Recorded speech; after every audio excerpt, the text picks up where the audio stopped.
আমার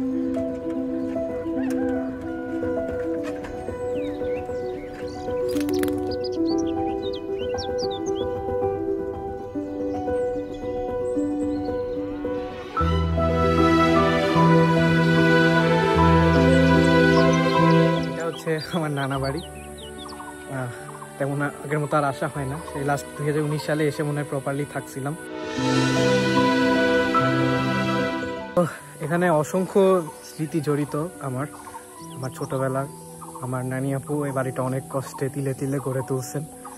তো আর কেউ তেমন একটা আসে না, আমার মায়া লাগে, মনে কথা মনে পড়ে, সেই জন্য আমি এসে মাঝে মাঝে একটু ঘুরে যাই, এই আর কি, পার্সোনাল ভালো লাগে আর কি।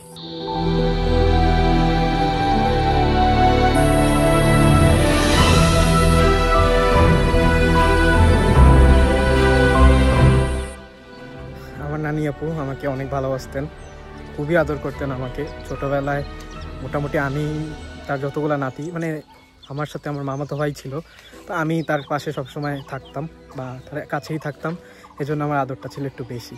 তো যখন আমি বাড়িটার দিকে এসে তাকাই, আমার নানি আপুর ফেসের কথা মনে পড়ে যায়। মাঝে মাঝে ইমাজিন করি যে আমার নানা আমার নানি যদি আবার একসাথে এখানে থাকতে পারতো কতই না ভালো হতো। তো সবসময় সব ভালোবাসা স্থায়ী হয় না, ঠিক তেমনই 2007 সালে আমাকে ছেড়ে, আমাদের সকলকে ছেড়ে আমার নানি আপু চলে গিয়েছেন। এখন অনেকগুলা দিন হয়ে গেছে তার শূন্যতার।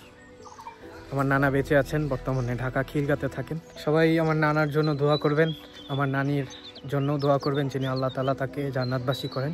এবং সেই সাথে আজকের এই শর্ট ভিডিওটা এখানেই আমি শেষ করছি। সবাইকে ধন্যবাদ এতক্ষণ পাশে থাকার জন্য।